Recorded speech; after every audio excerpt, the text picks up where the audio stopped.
నమస్తే. ప్రస్తుతం మనతో పాటు ప్రముఖ ఆధ్యాత్మికవేత్త జ్యోతిషరత్న జ్యోతిష సామ్రాట్ చింతా రుక్మాన్ గదరావు గారు మనతో ఉన్నారు. గురువుగారితో మాట్లాడేద్దాం. నమస్కారం గురుగారు. మాతృదేవోభవ, పితృదేవోభవ, ఆచార్యదేవోభవ. ఓం నమో మాందేశ్వరాయ నమః.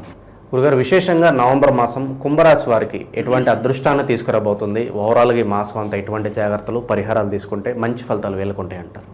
నవంబర్ మాసం కుంభరాశి వాళ్లకు మనం చెప్పుకునే ముందు సహజంగా మనము ప్రతి నెల ఆ రాశి యొక్క ప్రత్యేకమైన విషయం ఏదో మనం మాట్లాడుతున్నాము.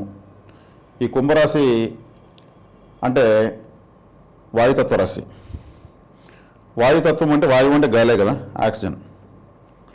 ఇది కాకుండా మనకు ఇంకా వాయుతత్వ రాశులు ఇంకా రెండు ఉన్నాయి, కానీ ఈ రాశి గురించి మనం మాట్లాడుకుందాము. ఇది అంతర్గత వాయురాశి. అంతర్గత వాయురాశి అంటే కుండలా ఉంటుంది, దాని లోపల గాలి ఉంటుంది, అది బయట రాదు, అక్కడే ఉంటుంది. అంటే అంతర్గత వాయురాశి, బహిర్గత వాయురాశి, దుస్వభావ వాయురాశులు కొన్ని ఉన్నాయి. ఇది ఓపెన్ కాదు. ఈ రాశి వాళ్ళు అలాగే ఉంటారు, నిగూఢంగా ఉంటారు, అంత తనలోనే ఉంటాయి, క్యాల్కులేషన్ తన లోపలనే ఉంటాయి. అందుకే యోగులు పుడతారు, మౌనంగా ఉండిపోతారు లైఫ్ టైం. వాళ్ళంతా కుంభరాశిలో పుడతారు, లేకపోతే ఉండలేరు. ఉచ్ఛ్వాస నిశ్వాసలను బంధించగలిగేటువంటి యోగులంతా కూడా ఈ రాశిలో పుడతారు. అంటే ప్రపంచానికి వాళ్ళు నోరు తెరవకుండా దారి చూపించేస్తారు. అటువంటి రాశి. ఈ రాశిలో మరి పుట్టిన వాళ్ళు వాళ్ళ క్యాలిక్యులేషన్స్ ఎవరికి చెప్పిన ఇష్టపడరు. దానివల్ల సమస్యలు వస్తే కూడా చెప్పరు, బయటపడరు. వాళ్ళు చెప్పాలనుకుంటే చెప్తారు, లేదంటే లేదు. వాళ్ళు లోపల మనిషి అన్నా లేదా నెగిటివ్గా కామెంట్స్ చేసినా సింపుల్గా నవ్వుకుని గమనైపోతారు. ఆ శక్తి వాళ్ళకి బై బర్త్ వచ్చేస్తుంది. ఇటువంటి రాశిలో ఖగోళము అంటే రాహుగ్రహం, అనంత విశ్వం రాహువే. అందుకే ఈ రాశిలో శతభిష నక్షత్రం ఉంది. శతభిష అంటే 100 నక్షత్రాల సమూహం, గెలాక్సీ. నేను అందుకే శతభిష నక్షత్రం ఫేవర్ ఉన్న వాళ్ళకి నక్షత్ర పూజ చేయండి అంటూ ఉంటాను. కర్పూరం తీసుకుని నక్షత్రాలు చూసి పూజ చేయండి, మీకు చాలా మంచిది. శతభిష నక్షత్రం మీకు అనుకూలం అవుతుంది అని చెప్తూ ఉంటాను. పార్కులకు ఎక్కువ వెళ్ళండి, ఫ్లవర్ గార్డెన్స్లోకి వెళ్ళండి అంటూ ఉంటాను. ఎందుకంటే మల్టీ కలర్ ఫ్లవర్స్ అంతా నక్షత్రాలు ఉంటాయి, అలా ఉంటాయి. ఈ నిగూఢమైన రాశిలోనే ఈ శతభిష నక్షత్రం 100 నక్షత్రాల అదే రాహు ఇప్పుడు ఈ రాశిలో ఉన్నాడు. మరి ఇప్పుడు నక్షత్రం అంటే ఇలా వెదజల్లబడినట్టు ఉంటుంది, రాశి యొక్క స్వభావము అంతర్గతంగా ఉంటుంది. వీళ్ళకి అనేక విషయాలు ఇప్పటికే తెలిసిపోయినాయి. ఎలా తెలిసిపోయినాయి అంటే ఈ ఏలినాటి శనిలో తెలుసుకున్నారు, అన్నీ ఎక్స్పీరియన్స్ చేశారు. శనేశ్వరుడు ఏం చేస్తాడు, ఆయన కొసరి ఆయన పెసినారంటారు. ఇవ్వడానికి ఆయనకి ఇష్టమే ఉండదు, కానీ అన్నీ నేర్పిస్తాడు. కుంభరాశి సొంత ఇల్లు కదా, సొంత మనుషులను, సొంత పిల్లల్ని ఎవరైనా ఎట్టబడతాడు విచ్చలుడు వదిలేస్తారా? వదలరు కదా. అన్ని రాశుల కన్నా ఎక్కువగా ఈ మకర కుంభరాశులను ఆయన చాలా వరకు ప్రక్షాళన చేసేసాడు. దీంట్లో వాళ్లకు చెప్పండి అద్భుత గ్రంథాలుగా మారిపోయారు వాళ్ళు ఈ మధ్యకాలంలో. ఇంకా చివరి పేసుకు వచ్చింది ఎల్నాట్స్ని. ద్వితీయంలో కూడా ఆయన వక్రించి మళ్ళీ ఇటువైపు వస్తున్నాడు. నేనేదో మర్చిపోయాను కుంభరాశిలో మళ్ళీ వెనక్కి వస్తున్నాడు. చాలా కఠినమైనటువంటి శిక్షణ ఇచ్చేశాడు.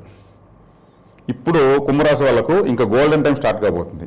ఇంక వేరే గ్రహాలు ఏం అవసరం లేదండి వీళ్ళకు. ఒక శనేశ్వరుడు ఇంకా సెకండ్ ఫేజ్ ఏలియన్స్ కంప్లీట్ అయిందంటే 30 సంవత్సరాలు పడుతుంది ఆయన ఇక్కడికి రావాలంటే. మళ్ళీ ఈ 30 సంవత్సరాల పాటు అభివృద్ధి. ఆ అభివృద్ధి ఎలా చేసుకుంటారు వీళ్ళు? శనేశ్వరుడు నేర్పించినటువంటి ఈ విజ్ఞానము, సమాజం ఏంటి, వాళ్ళ కష్టం ఏంది, మన చేతగానితనం ఏంది, మన చేతన అయిన తనం ఏంది అంతా ఆయన చూపించాడు. నువ్వు ఎంత చేతగానప్పుడు చూడు, నువ్వు ఎక్కడ మాట్లాడలేకపోతున్నావు, జరిగిన నష్టం ఏంటో చూడు, ఎక్కడ ధీమాగా పడుకొని నిద్రపోయావో అప్పుడు జరిగిన నష్టం చూడు. అన్ని ఇవే నష్టాలే, కష్టాలే, అవమానాలు, అగచాట్లే, అన్ని దన్ని దౌర్భాగ్యాలే చూపించండి. అక్కడనే రియల్ ఎనర్జీ బయటపడుతుంది. ఇది వీళ్ళకి అయిపోయింది, ఆ ట్రైనింగ్ పీరియడ్ కంప్లీట్ అవుతుంది. తొందరలో ఆయన మళ్ళీ ముందుకెళ్ళిపోతున్నాడు. ఇంక వెళ్ళినాడంటే 30 సంవత్సరాలు రాడు. ఈ 30 సంవత్సరాలు అభివృద్ధి కాలమే. ఈ మధ్యలో అంటూ ఉంటారు అర్ధాష్టమ శని, అష్టమ శని, అవన్నీ తాత్కాలికమే. ఏలినాటి శని ప్రామాణికంగా ఎక్కువ తీసుకోవాలి. అవి తాత్కాలికమైన సమయాలు. కాబట్టి కుంభరాశి వాళ్లకు ఈ పడ్డ కష్టాలన్నింటిని కూడా మీకు సంపాదించిన ఆస్తులుగా భావించి మీరు ముందుకెళ్ళచ్చు. తొందరలోనే ఆయన మళ్ళీ ముందుకెళ్తున్నాడు. మళ్ళీ ఏదో మర్చిపోయి వచ్చాడు అనుకోండి. జన్మలో రాహు ఉన్నాడు. జన్మలో రాహు ఉంటే రాహు మల్టీ టాలెంటెడ్ అంటే ఇంకా దానికి అంతులేదు ఆ మాటకి. తెలుగు ఒకరి సొత్తు కాదు అంటారు కదా, అట్లా ఆయన మీకు తెలివితేటలు, మీరు పడ్డ బాధలు తెలివితేటలు అన్నీ చెప్పిచ్చేసిపోతాడు. 1.5 year ఉంటాడు ఆయన. కాబట్టి ఒక పెద్ద మాస్టర్ వెళ్ళాడు, ఇంకొక మాస్టర్ వచ్చాడు. ఈ కలియుగానికి రియల్ మాస్టర్ రాహు. కాబట్టి ఇట్లా రాహువు, శనేశ్వరుడు లాంటి గొప్ప గ్రహాలతో ఇది మర్దించబడిన రాశి అని చెప్పచ్చు. ఇప్పుడు జన్మలో రాహు ఉన్నాడు కాబట్టి వీళ్ళ ఇప్పుడు కష్టాలు ఎట్రా బాబు తీరేది అంటే ఈయనేదో చెప్తున్నాడు అని అనుకోవచ్చు. కానీ ఈ రియలైజేషను ఇంటర్మీడియట్లో చదివిన అబ్బాయికి, బాగా కష్టపడి చదివిన అబ్బాయికి అప్పుడు ఆ చదివినటువంటి ఫలితం అప్పుడు తెలియదు. తర్వాత 2 సంవత్సరాల తర్వాత ఈ టాలెంట్, స్కిల్స్ దీని యొక్క ప్రభావం బయటపడుతుందంట. అరే నేను ఇంటర్లో ఎఫెక్ట్ పెట్టా కాబట్టి ఇప్పుడు నేను ఈజీగా పోగలుగుతున్నాను, అప్పుడు ఆ ఎఫెక్ట్ పెట్టకపోయింటే. సో ఎప్పుడో ఏదో నేర్చుకున్నది లాంగ్ టర్మ్లో ఉపయోగపడుతుంది అంటారు. అది వీళ్ళకి లైఫ్ టైం ఉపయోగపడుతుంది. అది అవసరం. నేర్చుకున్నప్పుడు తెలియదు వాళ్ళకి ఇది ఎందుకు చేస్తున్నానో కూడా ఒక క్లారిటీ ఉండదు అంటారు. ఆ మెచ్యూరిటీ అది ఉంటుంది, నిగూఢంగా ఉంటుంది ఆ శక్తి. అది కరెక్ట్గా 2 సంవత్సరాలకి అది ఒక వృక్షంలాగా వచ్చి బయటపడుతుంది. ఆ అనుభవంతో మళ్ళీ వాళ్ళకు ఇంటర్మీడియట్లో మళ్ళీ అలర్ట్ చేస్తారు టీచర్స్, ఈ టైంలో మీరు ఎఫర్ట్ పెట్టండి, దీని విలువ మీకు తెలియదు అంటూ ఉంటారు. ఆ విధంగా ఇప్పుడు కుంభరాశి వాళ్ళకు అద్భుతమైన టైం ఇది చెప్పాలంటే. కానీ వాళ్ళు తట్టుకొని నిలబడ్డారు, అది గ్రేట్. ఎందుకంటే ఈ రాశికి ఆ శక్తి కూడా ఉంది. మౌనంగా ఉండిపోతారు లైఫ్ టైం, ఎన్ని వచ్చినా పిడుగులు పడినా కానీ నవ్వుతా కూర్చుంటారనే శక్తి కలిగిన వాళ్ళు పుట్టేటువంటి రాశి ఇది కుంభం అంటే. కాబట్టి వీళ్ళకైతే మంచి టైం స్టార్ట్ అవుతుంది, వెరీ వెరీ షార్ట్లీ స్టార్ట్ అవుతుంది. ఆర్థికంగా తీసుకుంటే వీళ్ళకు ద్వితీయ స్థానంలోకి రాహువు మన శని భగవాన్లు వెళ్తున్నారు. ఆయన మరి అంత ఎక్కువ ఆర్థిక స్థితిని ఇవ్వడు. ఆయన ఆర్థికానికి కారకుడు కాదు, ఆయన ఉపాధికి కారకుడు అవుతాడు. ఉపాధికి ఏదైనా దారి చూపడానికి కారకుడు అవుతాడు. అందులో కూడా నేర్పిస్తూనే పోతాడు. ఈ నవగ్రహ మండలంలో నేర్పించేటువంటి ఒకే ఒక గ్రహం, ఒక శని మాత్రమే. ఎవరికైనా సరే జీవితాన్ని నేర్పించేది ఆయనే. మరణిస్తూ ఉంటే కూడా చనిపోయేటప్పుడు ఎలా ఉందో గమనించు అని చెప్పి నేర్పిస్తాడు. మరణం బాధ ఎలా ఉంటుంది, ఈ అన్ని వేదనలు ఎలా ఉంటే నేర్పిస్తాడు. కాబట్టి ఆయన అవి నేర్చుకోకపోతే మళ్ళీ డబ్బులు కాపాడుకోలేరు. కాబట్టి ఆయన ధనస్థానంలోనే ఉన్నాడు, ధనస్థానంలో వక్రించాడు. డబ్బుల పరంగా ఎవరు నమ్మి ఇవ్వకూడదు, ఇంట్లో తెలియకుండా ఏమి చేయకూడదు కుంభరాశి వాళ్ళు ముఖ్యంగా. ఎందుకంటే ధనస్థానానికి అధిపతి గురువే. గురువు ఈ లగ్నానికి, ఈ రాశికి పాపి. ఇప్పుడు ఆయన అష్టమంలో నుంచి మళ్ళీ ద్వితీయం చూస్తున్నాడు. గురువు కర్కాటకంలోకి వచ్చాడు. కొంత ఇప్పుడు మెరుగ్గా ఉంటుంది ఆర్థిక పరిస్థితి. ఇప్పుడు ఏదో అవకాశాలు వస్తాయి. డిసెంబర్ 15వ తారీఖు వరకు ఆయన కర్కాటకంలో ఉంటాడు. అష్టమంలో ఉన్నా కానీ, అంటే 6వ ఇంట్లో ఉన్న కుంభరాశికి 6వ ఇంట్లో ఉంటాడు. 6వ ఇంట్లో ఉన్నా కానీ ఉచ్చస్థితిలో ఉన్నాడు కాబట్టి, ద్వితీయ అధిపతి 6వ ఇంట్లో ఉచ్చస్థితి పెట్టాడు కాబట్టి బ్యాంక్ లోన్స్ కానీ వస్తాయి, అప్పులు ట్రై చేస్తే వస్తాయి. ఇప్పుడు అప్పు చేసేదానికి ఏదో విధంగా ఈయన రెడీ అయిపోతాడు, తీసిచ్చేస్తాడు గురువు.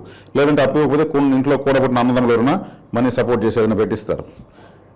ఇట్లా ఫైనాన్స్ సపోర్ట్ అయితే ఇప్పుడు దొరుకుతుంది.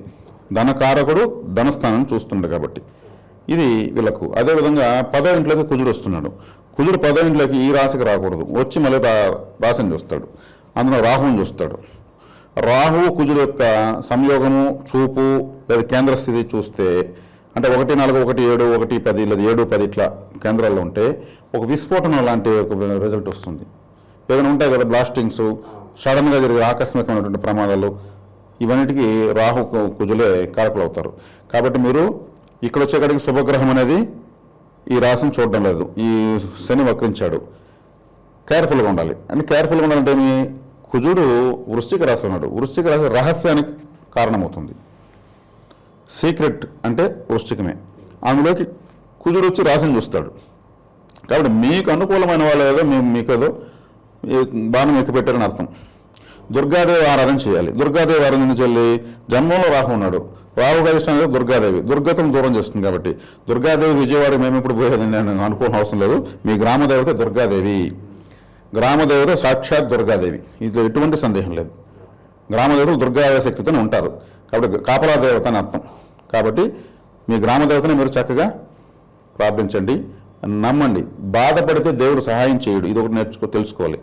బాధపడినామంటే దేవుడు తలకాయ నొప్పి. మనం నమ్మితే నమ్మకాన్ని సహాయం చేస్తాడు. మనల్ని ఎంత నమ్మాడు చూడంటారు. కాబట్టి మీ గ్రామదేవత నమ్మండి, మీ కులదేవతను నమ్మండి. మీకు అవకాశం ఉంటే విజయవాడ కనకదుర్గం వారి దగ్గరికి వెళ్ళరండి ఈ సమయంలో కంపల్సరీ. అంటే కుజుడు 4వ చూపుతో చూస్తున్నాడు. చాలా హెడ్ఏక్ ఉన్నాడు. అంటే ముఖ్యంగా మీ బ్రదర్స్ అండ్ సిస్టర్స్, ఈ కుంభరాశి వాళ్ళకు బ్రదర్స్ అండ్ సిస్టర్స్తో ఏదో ఒక హెడ్ఏక్ ఉండేనే అవకాశం ఉంటుంది.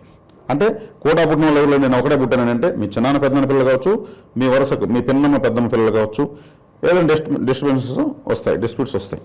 దానికి చూసుకోవాల్సి వస్తుంది. సో ఆస్తుల పరంగా ఎంతవరకు ముందుకెళ్లకుండా పెండింగ్ పడిపోయి కొన్ని ఉంటాయి, కోర్టు కేసులు కావచ్చు, ఇలాగ డాక్యుమెంట్ పరంగా ఏమైనా ముందుకెళ్ళే అవకాశాలు ఏమైనా కనిపిస్తున్నాయి? వీళ్ళకి బాధ్యస్థానాలకు శుక్రుడు వచ్చాడు, 4వ ఇంటి వాడు. ఆస్తులు అన్నారు కాబట్టి దాని మన వాహనము, గృహము, ఆస్తులు ఇవన్నీ కూడా శుక్రుడు ఈ రాశి వాళ్ళకు. ఆయన మనకు భాగ్యస్థానానికి వచ్చాడు, అది మంచిది. కాబట్టి ఇప్పుడు బ్రదర్స్ అండ్ సిస్టర్స్ అనే సెక్టర్లో మీకు డిస్ప్యూట్స్ ఉన్నా బుధుడు ఆస్తిపాస్తులకు మీ 4వ రాశికి అధిపతి, మీ సొంత గ్రామము, బంధువులు అన్నిటి కూడా ఆయన భాగ్యస్థానానికి వచ్చాడు కాబట్టి ఆయన ఒక సొల్యూషన్ చూపిస్తాడు. ఇక్కడ ఎన్ని వచ్చినా కానీ వీళ్ళకి ఇంకో బెనిఫిట్ ఏమంటే శుక్రుడు బాగున్నాడు. శుక్రుడు అంటే ఏమంటే మృత సంజీవిని విద్య తెలిసిన ఏకైక దేవత ఆయన. మృత సంజీవిని శివుడి తర్వాత ఆయనకే తెలుసు. మృత్యుంజయుడు అనే పేరు శివుడికి మాత్రం ఉంది, చనిపోయిన బతికించే విద్య ఈయనకి మాత్రం తెలుసు. ఈ రాశికి అత్యంత శుభగ్రహం, ఇది ప్లస్ పాయింట్. శనేశ్వరుడు అన్కంఫర్ట్గా ఉన్నాడు, రాహు కంఫర్ట్గా ఉన్నాడు. రాశిలో రాహు కూడా మంచిదే, మల్టిపుల్ టాలెంట్, మంచి నాలెడ్జ్ ఉంటుంది, ఏమి జరుగుతూ ఉంది లెక్క పక్క తెలుస్తుంది. కుజుడు ఎప్పుడైతే రాశిపైన పడిపోయాడో నేను చెప్పాను కదా, ఈ ఏదో తెలియని ఒక టెన్షన్లు వస్తాయి. కానీ శుక్రుడు బాగున్నాడు కాబట్టి, శుక్రుడు అంటే ఇంకా ఆయన జగమెరికిన జంగమయ్యాయన కాబట్టి ఆయన ఖచ్చితంగా సొల్యూషన్ చూపిస్తాడు, స్మూత్గా ఈ సమస్య సాల్వ్ చేస్తాడు. విద్యార్థులకు, వ్యాపారస్తులకు ఎలా ఉంటుంది సార్? విద్యార్థులతో కొంచెం కష్టంతో కూడుకున్న ఎఫర్ట్ పెట్టాల్సి వస్తుంది. ఎఫర్ట్ పెడితే ఖచ్చితంగా రిజల్ట్ ఉంటుంది, దాని ఎటువంటి సందేహం లేదు. ఎందుకంటే అది లాజికల్గా చెప్పే మాట కాదు. విద్యార్థులు కష్టపడాలనే మాట అందరూ చెప్పే మాట అనేది కాదు. ఇక్కడ విద్యాస్థానం అనేటువంటి 2వ స్థానంలో శని వక్రంలో ఉన్నాడు. ఇప్పుడు గురువు ద్వితీయాన్ని చూస్తున్నాడు కాబట్టి శని అంటే కష్టపడాలి, గురువు అంటే ఫలితం ఇచ్చాడు కాబట్టి ఉన్నాను కొంచెం ఎఫర్ట్ ఎక్కువ పెట్టి. ఇప్పుడు అందరూ విద్యార్థులు తెలివైన వాళ్ళు బాగా, ఎవరు డల్ స్టూడెంట్స్ లేరండి. ఇప్పుడు ఒకప్పుడు 5% క్లవర్స్ ఉంటే 90-95% డల్ స్టూడెంట్స్ ఉండేవాళ్ళు. ఇప్పుడు 5% డల్ స్టూడెంట్స్ ఉంటే 90-95% క్లవర్స్ పుడుతున్నారు. బై బర్త్ హైపర్ యాక్టివ్తో పుడుతున్నారు పిల్లలు. ఇప్పుడు టెక్నాలజీ కూడా చాలా డెవలప్, విపరీతం ఆశ్చర్యం వేస్తుంది. ఆ వయసులో అసలు ఏమి మనం బలపాలు తింటా ఉన్నాం చిన్నప్పుడు. ఇప్పుడు ఏంటంటే కంప్యూటర్లో ఆడుకుంటున్నారు. కాబట్టి విద్యాపరంగా ఎత్తుకుంటే ఇప్పుడు సహజంగా సమాజంలో జ్యోతిషం సంబంధం లేకుండా టాలెంట్ ఉంది. దాని తర్వాత మనం గ్రహస్థానం లెక్కేస్తున్నాం కాబట్టి గురువు దృష్టి పడింది కాబట్టి విద్యాస్థానం పైకి. శుక్రుడు విద్యాకారకుడు, విద్యాస్థానాధిపతి, 4వ స్థానం కూడా విద్యాస్థానమే. శుక్రుడు బాగుండు కాబట్టి విద్యాపరంగా మంచి రిజల్ట్ ఉంటాయి. సో అట్లీస్ట్ ఈ కార్తీక మాసంలో అయినా మాకు వివాహం అవుతుందా అని ఎదురు చూసే వాళ్ళు ఉంటారు, వాళ్ళకి ఏదైనా గుడ్ న్యూస్ ఉందా గురుగారు? ఏదన్నా వివాహం అవుతుందా అని అంటే ఇక్కడ వచ్చేకాడికి స్త్రీలు ఎవరైతే ఉంటారో ఈ రాశిలో పుట్టిన స్త్రీలు వాళ్ళకి భర్త కారకు కుజుడు రాశిని చూస్తారు. కాబట్టి కుజుడు రాశిని చూడడం వల్ల ఏమవుతుంది, కొంచెం ఏదన్నా మొండిగా గొడవలు వచ్చేదానికి అవకాశం ఉంటుంది. కుజుడు అంటే గొడవల కారకుడు, ఆయన ఆయుధానికి కారకుడు. ఇప్పుడు ఒక అమ్మాయి ఉంటుంది, కుంభరాశిలో పుట్టి ఉంటుంది, ఆ అమ్మాయి ఒక అబ్బాయిని ఇష్టపడుతుంది. లేదు ఇక్కడ వచ్చేకాడికి వీళ్ళెవరికో చిన్నప్పుడు మాట ఇచ్చుంటారు, మా అమ్మాయి పని లేదు మిమ్మల్ని మీరు వద్దన్నాకనే వేరే వాళ్ళకి ఇస్తామని. ఇప్పుడు ఈ అమ్మాయికి ఆ అబ్బాయి ఇష్టం, ఆ అమ్మాయి ఎవరినో ఇష్టపడి ఉంటుంది. అంటే గొడవ రావాలి, ఇక్కడ కుజుడు చూస్తున్నాడు కాబట్టి అట్లాంటివి వస్తాయి. అమ్మాయిలు అయితే, అబ్బాయిలు అయితే మాత్రం శుక్రుడు బాగానే ఉన్నాడు, శుక్రుడు భాగ్యంలో ఉన్నాడు. వాళ్ళని ఇష్టపడిన అమ్మాయిని కావచ్చు, లేదు వీళ్ళని ఇష్టపడి వచ్చేటువంటి అమ్మాయి, కానీ వీళ్ళకి నచ్చిన అమ్మాయి కాంబినేషన్స్ కుదరడానికి అబ్బాయిలకు బాగుంది. అమ్మాయిల విషయం ఎత్తుకుంటే ఏదో చిన్న చీకాకులు వచ్చే అవకాశం ఉంది. అది గ్రహచారం బట్టి తప్పదు, దాన్ని కొంచెం వాళ్ళ బ్యాలెన్స్ చేసుకోవాలి. ఇంకా పాజిటివ్గా రావాలంటే ఇంకా అలా వ్యక్తిగత జాతకం బట్టి కూడా ఆధారపడి ఉంటుంది. వ్యక్తిగత జాతకం మీద ఆధారపడి ఉంటుంది. దుర్గారాధన చేయడం వల్ల చాలా మంచిది. ఇక చివరిగా శత్రువుల పర్సెంట్ గురుగారు, శత్రువులు కూడా మిత్రులయ్యే అవకాశాలు ఏమైనా కనిపిస్తున్నాయి? శత్రువులు మిత్రులయ్యే అవకాశం అంటే ఇక్కడ వచ్చారంటే లగ్నంలో రాహు ఉన్నాడని చెప్పాను. ఈ శత్రువులు లగ్నంలో కుంభరాశిలో రాహు ఉండగా వీళ్ళు శత్రువు వీళ్ళని అబ్జర్వ్ ఒక గంట చూస్తే వీళ్ళు ఆటోమేటిక్ వీళ్ళు 4 కణులతో వీళ్ళు చూస్తుంటారు. రాహు అంటేనే ఒక సీసీ క్యామ్, ఒక సీక్రెట్ ప్లానెట్. ఎందుకంటే రాహుని ఏమార్చడం అంత ఈజీ కాదు. జన్మలో రాహు ఉన్నప్పుడు వీళ్ళు 5 రకాలుగా అన్నీ అబ్జర్వ్ చేస్తుంటారు, మిగిలిన విషయాలతో సంబంధం లేకుండా. ఎలా అంటే రాహు అంటేనే మహావిష్ణువుని ఏమార్చాడు ఆయన అమృతం కోసం. మహావిష్ణువు అంత ఈజీ కాదు, ఎవరు హరిహర బ్రహ్మాదుల వల్ల కానిపైన ఆయన చేశాడు. ఆయన అటువంటి ప్లాంట్ కాబట్టి శత్రువులను వీళ్ళకంట వీళ్ళని శత్రువులు ఇది చేసేది, శత్రువులను వీళ్ళే అబ్జర్వ్ చేస్తుంటారు, ఒక రీడింగ్ వేసి పెడతా ఉంటారు. సరే సార్ నీకైతే నేను చూసుకుంటా, ఇప్పుడు టైం కాదు అనుకుంటా ఉంటారు. రాహు ఉన్నంత వరకు వీళ్ళకేమీ ఇబ్బంది ఏం లేదు. మనకి మొదటి 20 రోజులు కార్తీక మాసం ఉంది. విశేషంగా కార్తీక మాసానికి సంబంధించిన పరిహారాలు తెలియజేయండి. అలాగే ధనపరంగా ఎటువంటి లోటు ఉండకూడదు, డబ్బు కాస్త నిలవడానికి ఏదన్నా మనీ రెమెడీ ఏమైనా ఉంటే తెలియజేయండి గురుగారు. కార్తీక మాసము అనేది చాలా పవిత్రమైనది, చాలా గొప్ప మాసము. ఈ మాసం అంతా దీపాలు వెలిగిస్తారు. ఈ మన కుంభరాశిలో ధనిష్ట, శతభిషం, పూర్వభాద్ర ఈ 3 నక్షత్రాలు ఉన్నాయి. ధనిష్ట నక్షత్రం వాళ్ళకు 8వ తారగా కృత్తిక నక్షత్రం వస్తుంది. 8వ తార అంటే మిత్రతార. మిత్రతార అన్నప్పుడు వీళ్ళు దీపాలు వెలిగించవచ్చు.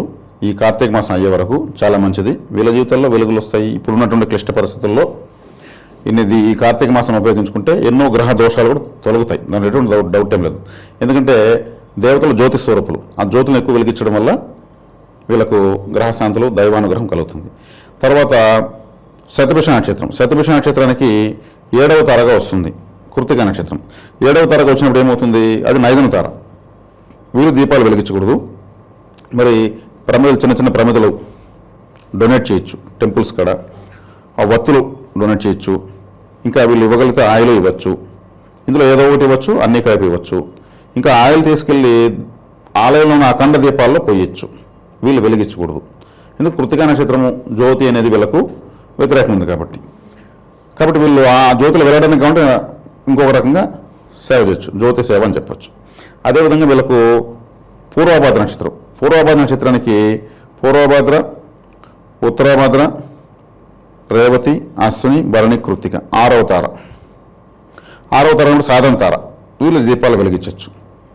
ఎక్కువగా దైవశక్తిని వీళ్ళు సంపాదించుకోవచ్చు. ఈ కార్తీక మాసం మళ్ళీ 12 నెలల తర్వాత వస్తుంది కాబట్టి దీపాలు వీళ్ళు ధనిష్ట నక్షత్రం వాళ్ళు, పూర్వభాద్ర నక్షత్రం వాళ్ళు ఎక్కువ దీపాలు వెలిగించవచ్చు.